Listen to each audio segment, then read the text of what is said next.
Hai guys, selamat datang kembali di channel ini. Setelah kemarin kita bahas alur cerita film After School Horror, maka di video kali ini kita bakal lanjut buat bahas alur cerita dari film After School Horror 2. Film ini tidak ada kaitannya sama sekali dengan film terdahulunya, tetapi ceritanya masih sama-sama di area sekolah dan tentunya dengan teror-teror yang sangat mengerikan. Tidak berlama-lama lagi, langsung aja sediain cemilan terbaik kalian biar makin khusyuk nontonnya. Let's see together.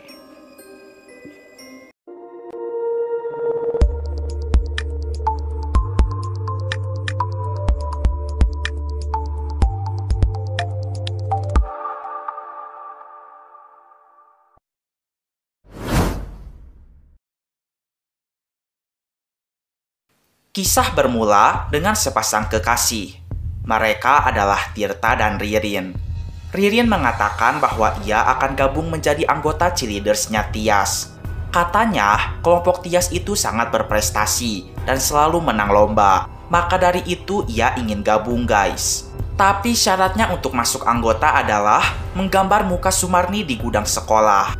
Tirta melarang Ririn melakukan hal itu. Syarat dari Tias sangat berbahaya, bisa mengancam nyawa. Namun Ririn keras kepala. Ia akan melakukan hal apapun demi masuk ke dalam kelompok cheerleadersnya Tias. Malam harinya, Ririn datang ke sekolah bersama Tias. Tias mengurung Ririn ke dalam gudang dan menyuruhnya untuk menggambar wajah Sumarni. Dengan perasaan takut, Ririn mulai menggambar. Tak lama kemudian, teror demi teror mulai berdatangan. Bukain pintunya, please, gue mohon ya. Gue udah selesai ya, please. Lo bukain sendiri. Gambar yang ia buat seketika menjadi hidup. Dan film After School Horror 2 pun dimulai. 5 tahun kemudian, karena insiden itu Tias menjadi gila. Dan sayangnya Ririn meninggal dunia guys. Tias memiliki seorang adik perempuan bernama Sandra. Ia bersekolah di SMA yang sama dengan Tias, yaitu SMA Karisma. Sandra mempunyai 2 sahabat dekat. Mereka adalah Rangga dan Putra. PTW guys, di film ini Rangga dan Sandra itu pacaran. Karena Putra jomblo, dia mulai cari-cari pacar. Di sekolah ada seorang perempuan yang sangat cantik dan dijuluki sebagai primadona. Perempuan itu adalah Eva. Putra sangat terkesima dan ingin menjadikan Eva sebagai pacarnya. Di suatu hari, Putra nekat nembak Eva di kantin. Namun Eva tidak menerimanya begitu saja. Eva memberikan syarat agar Putra menggambarkan wajah Sumarni di gudang sekolah. Jika Putra berhasil melakukannya, maka ia akan bersedia menjadi pacarnya. Putra menerima tantangan Eva. Gue terima tantangan lo. Kita lihat aja ntar malam. Sepulangnya sekolah, Putra mengunjungi rumah Tirta, pacarnya Ririn 5 tahun yang lalu. Setelah Ririn meninggal, Tirta mulai mencari tahu tentang hal-hal yang berkaitan dengan Sumarni. Putra bertanya tentang gambar wajah Sumarni, soalnya ia mendapatkan tantangan dari orang yang paling ia sayangi. Tirta menjelaskan jika tantangan itu sangat berbahaya. Taruhannya adalah nyawa. Tapi Putra tidak peduli. Ia kekeh guys, pengen dapetin hatinya Eva. Karena Tirta tidak tega melihat Putra si jomblo ngenes, maka ia memberikan 2 buah boneka. Tirta mengatakan jika boneka-boneka ini bisa melindungi Putra jika arwah Sumarni datang. Karena nanti fokus Sumarni akan teralihkan kepada boneka-boneka ini. Malam pun datang. Eva dan Nulu sedang mempersiapkan CCTV untuk merekam reaksi ketakutannya Putra. Pak, ritualnya belum mulai. Kok dia udah keluar sih? Mereka pun dikejutkan dengan temannya, Vivi, yang disuruh untuk jadi hantu bohongan. Tak lama dari itu Putra pun datang, dan ia segera masuk ke dalam gudang, lalu meletakkan kedua boneka itu di dekatnya. Di sisi lain, Rangga datang ke rumah Sandra dan memberitahukan jika Putra benar-benar akan menggambar wajah Sumarni. Mereka berdua pun segera menyusulnya ke sekolah. Putra menggambar dengan ekspresi ketakutan. Hal ini membuat Eva senang dan tertawa terbahak-bahak. Putra yang telah selesai menggambar wajah Sumarni seketika mendapatkan teror. Tiba-tiba, arwah Sumarni datang. Ia tidak sendirian guys. Sumarni datang bersama arwahnya Ririn. Putra pun diserang oleh mereka berdua. Sementara itu, Eva dan teman-temannya yang sedang melihat rekaman CCTV diteror juga oleh Sumarni. Sehingga mereka lari terbirit-birit sambil ketakutan. Di sisi lain, Putra berhasil membobol pintu gudang. Mereka menemukan Putra tergeletak di bawah lantai.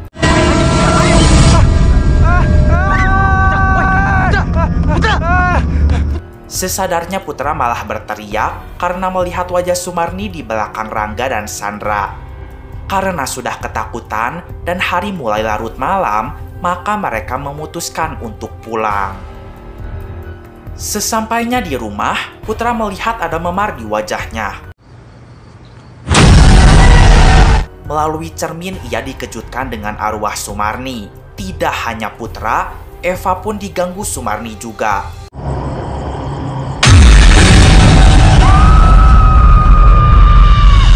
Sementara itu, ketika Sandra tidur, ia mendengar suara Sumarni yang mengatakan jika mereka semua akan mati. Dan terlihat di sampingnya ada Sumarni yang sedang memegang senapan lalu menembaknya.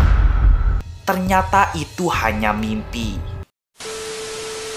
Keesokan harinya, Putra menatapi kedua boneka itu. Ia sangat kaget karena arwah Sumarni menampakkan dirinya.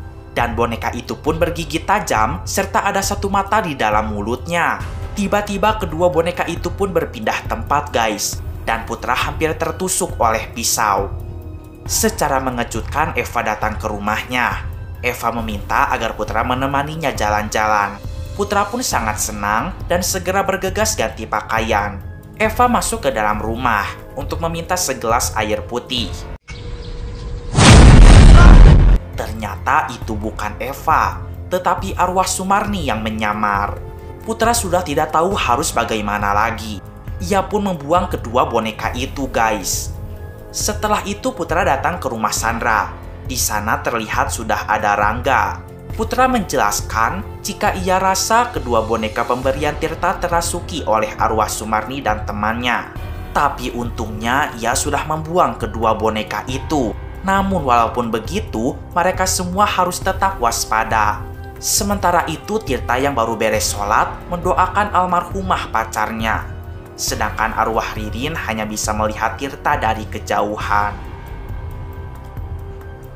Keesokan harinya, Putra menemukan kedua boneka itu di sekolah. Putra, Rangga, dan Sandra merasa ada yang tidak beres dengan boneka-boneka ini. Mereka bertiga pun membakar boneka itu guys. Tak lama setelah boneka terbakar, arwah Sumarni dan Ririn keluar, lalu menyerang Sandra. Akibatnya Sandra kesurupan.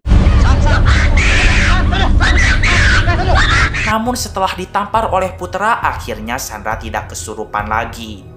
Tidak hanya mereka, Eva and the Gang pun mendapatkan teror dari hantu Sumarni juga.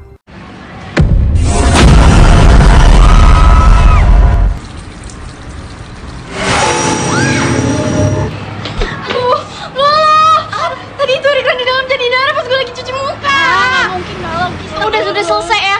Gue udah pengen pup nih, gue pengen ee. Oke.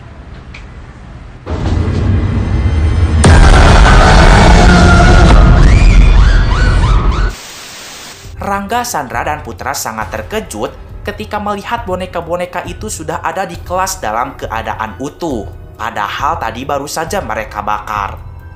Pada saat belajar, di pandangan Putra semua teman-teman yang ada di kelas, bahkan Pak Guru, menjadi hantu guys.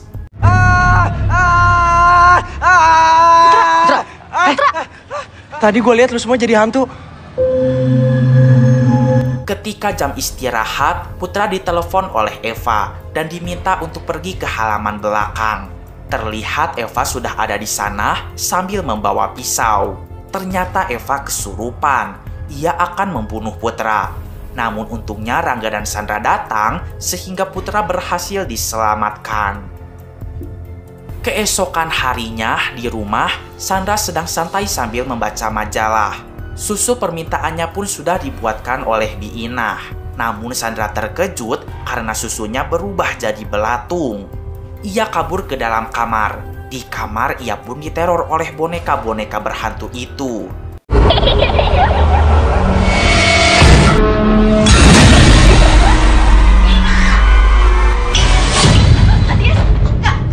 Karena merasa tidak aman, Sandra membuka handphone kakaknya. Ia menghafalkan alamat rumah Pak Jamal. Setelah itu, Sandra segera bergegas bersama Rangga dan Putra. Mereka akan menuju rumah Pak Jamal. Sandra mulai menjelaskan jika Pak Jamal adalah orang yang tahu tentang masa lalunya Sumarni. Ia ingin tahu mengapa Sumarni bisa bergentayangan di sekolah. Pak Jamal pun tahu bagaimana cara menghentikan teror Sumarni. Sandra mengetahui ini semua dari cerita kakaknya sebelum kakaknya jatuh sakit. Sesampainya, mereka pun dipersilahkan masuk. Pak Jamal menjelaskan jika ritual mematahkan kutukan Sumarni ini sangat berbahaya. Taruhannya adalah nyawa. Agar terbebas dari semua teror, mereka harus menggambar wajah Sumarni sebanyak 12 lembar kertas. Harus hasil dari tangan manusia, tidak boleh dicetak ataupun print out. Lalu mereka harus memotong 2 ekor kambing, kemudian kepalanya disimpan di gudang sekolah. Selain itu, Pak Jamal menjelaskan jika pada zaman dulu Sumarni adalah wanita paling cantik di daerahnya. Karena kedua orang tuanya memiliki hutang yang sangat besar, maka mau tak mau Sumarni harus menerima pinangan dari bangsa Belanda. Setelah menikah, Sumarni selalu disiksa oleh suaminya dan tidak pernah mendapatkan kebahagiaan. Pada akhirnya Sumarni sudah tidak kuat. Ia membunuh suaminya dan semua keluarganya. Lalu ia pergi dan bunuh diri. Konon katanya jasadnya dikuburkan di bawah tanah yang sekarang sudah dibangun menjadi sebuah gedung tempat mereka bersekolah. Mungkin hal inilah yang menjadi penyebab arwah Sumarni bergentayangan di sekolah mereka. Setelah mendengarkan hal itu, mereka bertiga segera bergegas ke sekolah. Mereka bertemu dengan para warga yang sedang ronda. Rangga bilang kalau mereka habis dari rumahnya Pak Jamal. Namun para warga seketika shock karena Pak Jamal sudah lama meninggal gara-gara musibah kebakaran. Dan rumahnya pun jelas-jelas sudah hangus terbakar. Berarti tadi mereka ngobrol sama siapa? Sesampainya di sekolah, Sandra melihat Kak Tia sudah ada di sana dengan keadaan tangan terluka dan mengeluarkan banyak darah. Ternyata Kak Tias berusaha untuk mematahkan kutukan Sumarni. Soalnya tadi siang, ia melihat jika Sandra sedang mencari tahu untuk mematahkan kutukan ini.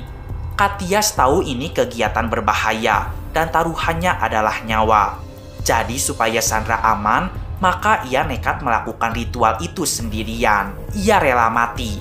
Ia rasa ini adalah balasan atas dosanya saat dulu. Ternyata guys, dulu ia naksir kepada Tirta. Tapi Tirta malah cinta sama perempuan culun, yaitu si Ririn. Maka ia sengaja menjebak Ririn menggambar wajah Sumarni, agar Ririn menghilang dari muka bumi. Sandra berusaha menelepon ambulan, agar kakaknya bisa dilarikan ke rumah sakit. Namun seketika mereka mendengar jeritan Bi Inah yang melihat Tias menghilang dari kasurnya. Tak lama dari itu Sandra mendapatkan kabar buruk jika Tias sudah meninggal di gudang sekolah. Pada akhirnya kutukan Sumarni sudah berhasil dipatahkan oleh Tias. Namun sayangnya ia harus meninggal dunia. Sementara itu, Tirta mulai bisa mengikhlaskan kepergian Ririn. Agar semua teror ini benar-benar lenyap, maka Sandra membuang boneka-boneka itu, guys.